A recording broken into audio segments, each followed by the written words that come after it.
Assalomu alaykum hammaga. Bugungi obyektimiz Sergeli tumanida qozonxonaga qo'yildi.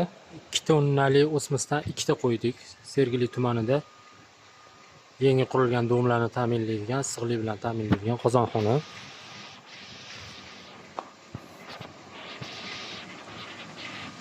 Tonnali o'smisdan, обратный o'smisdan 2 ta qo'ydik. Aquaspring kompaniyalarining o'smislari. Full varianti bu, 2 ta avtomatli. Bu yerda ham xuddi shunaqa.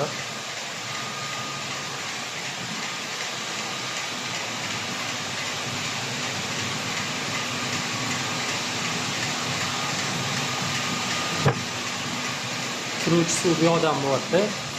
Bu vodoprovod suvi o'rnatildi.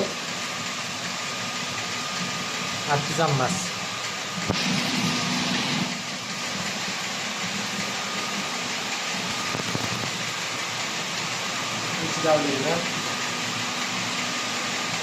Hozir bizda bitta nasosimizni o'chirib qo'yganmiz. Birinchi nasosimizni. Suvni davleniyasi yaxshi bo'lgani uchun o'chirib qo'ydik, hali qo'shmadik. Toza suv. Ikkita toza suv beryapti. Topaylarimiz yarimga tushyapti. Bu davleniyalari. Kanalizatsiya.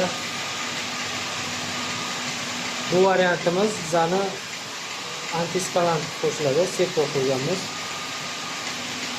Suvni yumshatib turadigan.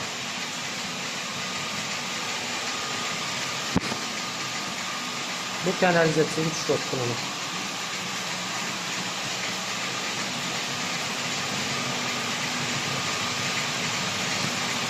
Mana shu bakka yig'ilib, bochkaga yig'ilib, bu yoqdan liniyaga olishadi, domlarning liniyasiga olishar ekan. Toza suv ishlatishar ekan.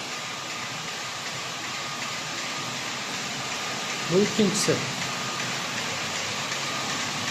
Bunda ham ключ davleniya 2 bo'lyapti. Buni ham nasosi o'chiq. Bitta tochkadan olyapmiz. Ikkita o'smisga ham bitta tochkadan olyapti, lekin suv yetkazib beryapti.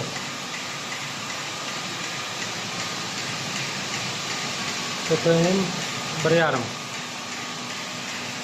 Davleniyalari, kanalizatsiya.